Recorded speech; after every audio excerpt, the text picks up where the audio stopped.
تو خواجہ صاحب آپ کی نظر میں خطے پر اس کے اثرات کیا ہوں گے اور پاکستان کے لیے کیا فوائد ہیں اس معاہدے میں؟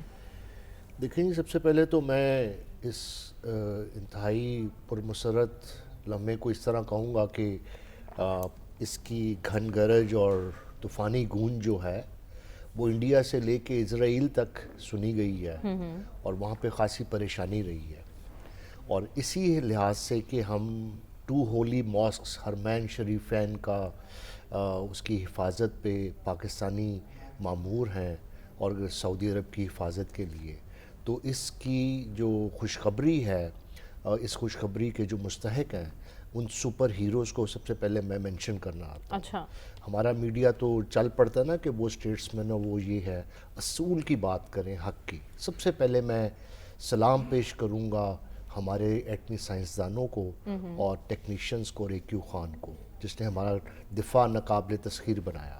Number 2 field marshal Asim Munir کو، ایئر چیف کو، نیول چیف کو، جوائنٹ چیف کو، اور افواج پاکستان کو سلام، اور ان کے شہداء کو سلام، اور ان پائلٹس کو سلام جنہوں نے یہ انڈیا کو دھول چٹائی اور ہمیں کہتے ہیں پاکستان اور انڈیا ہائفنیٹ ہو گیا، دوبارہ برابری پہ ریجن میں آ گیا۔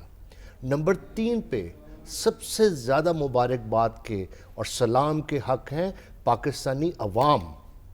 یہ عوام ہے جس نے پیٹ پہ پتھر باندھ کے اپنا میزائل پروگرام، دوسرے پروگرام اور اپنا فوج کا بجٹ ہر دفعہ خوش دلی سے پورا کیا اور ایک مضبوط فوج کھڑی کی۔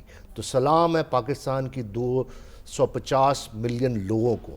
اور چوتھے نمبر پہ تمام سیاسی پارٹی کے عہدے، وہ جو اس کے قائدین ہیں، اور ہمارے بھٹو سے لے کے آج تک کے تمام حکمران، کیونکہ تمام حکمران اور سیاسی پارٹی ایک پیش پہ رہی کہ پاکستان کا دفاع ناقابل تسخیر ہوگا اور اس پہ کبھی کوئی دوسری بات نہیں ہے۔ اس وقت جو موجودہ ٹیم ہے انہیں آپ مبارکباد؟ تو میں جی شہباز شریف صاحب کا نام میں اس لیے لوں گا کہ مجھے بڑی خوشی ہوئی شہباز شریف صاحب جب یہ کر رہے تھے، لیکن میں دل سے بات کروں گا، وہاں اس سیٹ پہ حق عمران خان کا تھا، یہ میں کہوں گا۔ وہ بس پھر بات دوسری ہو جائے گی، وہ میں اس میں جانا نہیں چاہتا، لیکن شہباز شریف صاحب کو بھی مبارکباد، اس حکومت کو بھی مبارکباد۔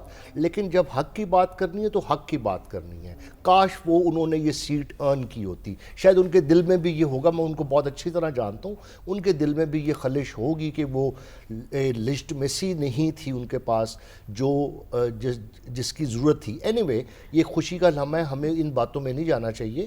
تو لہٰذا یہ صرف ایک شخص کا کارنامہ نہیں ہے، دیکھیں یہ کارنامہ، جیسے میری خواہش تھی کہ آپ کے انفارمیشن منسٹر کے پاس اتنا ویژن ہوتا کہ وہ اس طرح کا ٹویٹ کرتے جس سے پتہ لگتا کہ شاید اب جو مسلم لیگ نون کی لیڈرشپ ہے وہ اسٹیٹسمین بننے کی طرف گامزن ہو گئی ہے۔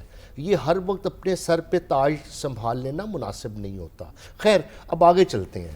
دیکھیں یہ معاہدہ جو ہے نا، یہ اس کو ذرا سمجھیں please, don't read too much into it.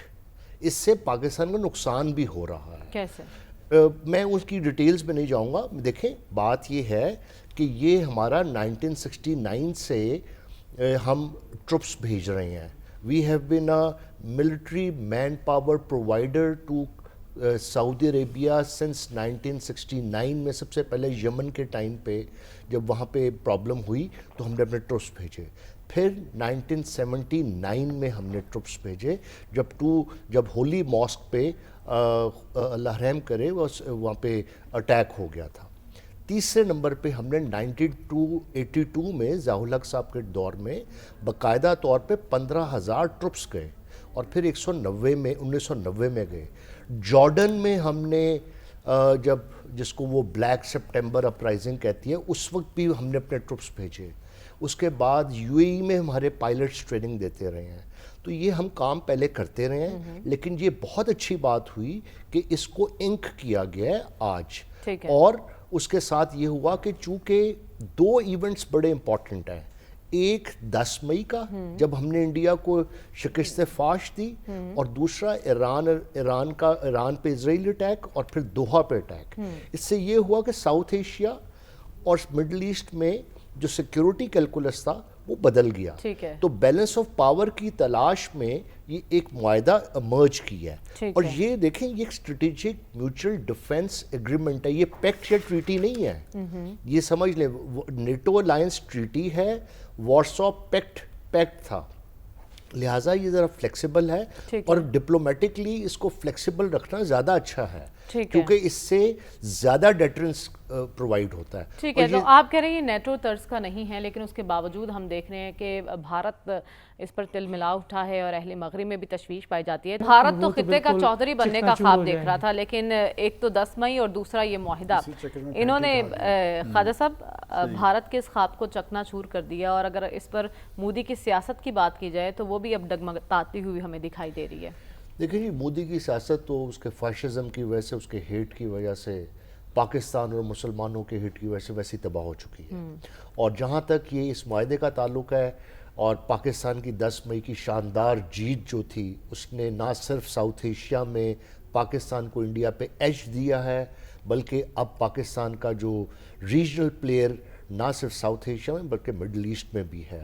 اور ماشاءاللہ پاکستانی افواج کو یہ کریڈٹ جائے گا کہ وہ مڈل ایسٹ میں صرف سعودی عرب نہیں بلکہ گلف کی کنٹریز کو بھی انشاءاللہ, اور ہو سکتا ہے ٹرکی, ایجپٹ اور سعودی عربیہ اور قطر اور گلف, یہ سب مل کے ہم ایک آرکیٹیکچر ایسا بنا دیں ڈیفنس کا جو نیٹو کی طرز پہ ان فیوچر ہم آگے جا سکیں. لیکن میں یہاں پہ 2-3 انٹرنیشنل حوالے سے باتیں کرنا چاہتا ہوں جو بڑی اہم ہیں ناظرین کے لیے بھی اور لوگوں کے لیے بھی. وہ یہ ہے کہ جی یہ دیکھیں, یہ اسرائیل اسپیسیفک یا انڈیا اسپیسیفک نہیں ہے معاہدہ. یہ ہم نے ایک ڈیٹرنس کریٹ کیا ہے کہ سعودی عرب کے ساتھ مل کے اس پہ اٹیک ہوگا تو سمجھا جائے گا دونوں پہ ہوا ہے. نمبر 2 بات, انہوں نے کوئی اپنی جو کریڈیبلٹی یو ایس کی ضرور افیکٹ ہوئی ہے دوحہ پہ ہیڈ کرنے پہ, لیکن ابھی بھی اوور آرچنگ جو اسٹریٹجک ڈیفنس رسپانسبلٹی ہے قطر کی, سعودی عرب کی, گلف اسٹیٹس کی, وہ ابھی بھی امریکہ کے پاس ہے. اور نمبر 3 بات یہ ہے کہ اس نے سعودی عرب نے اپنا یہ جو کوآپریشن ایکسپینڈ کیا ڈیفنس کا, ان کا رشیا کے ساتھ بھی ہے, چائنا کے ساتھ بھی ہے, انڈیا کے ساتھ ان کا اسٹریٹجک پارٹنرشپ ہے, لیکن وہ ہے معیشت پہ, انرجی پہ, ٹیکنالوجی پہ. لیکن انڈیا جو سفارتی مات کھا گیا وہ یہ تھا کہ اس کی ڈیفنس کوآپریشن دنیا میں کسی کے ساتھ نہیں ہے. ایگزیکٹلی, اور اگر کہا جائے کہ بھارت کو اب اپنی سفارتی تنہائی زیادہ شدت سے محسوس ہو رہی ہے اس معاہدے کے بعد, تو یہ غلط نہ ہوگا.